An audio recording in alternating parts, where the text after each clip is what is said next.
Hello everyone. Back in May, at the occasion of the MBSE Cyber Experience Symposium in Dallas, we have set a rendezvous for the end of 2024.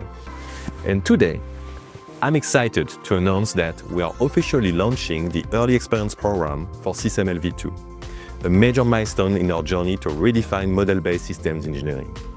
SysML v2 represents years of innovation and collaboration with the OMG and MBSE thought leaders, and we harnessed it in your preferred solutions, CATIA Magic and No Magic, and we made it full compliant with the standard. With this program, we are putting an early version in your hands to validate and refine the new capabilities. We invite you to dive in, explore its potential, and share your insights.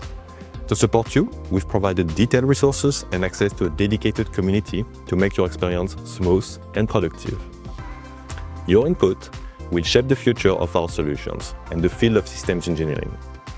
Thank you for joining us on this exciting journey. Let's make the next generation of MBSE a success together.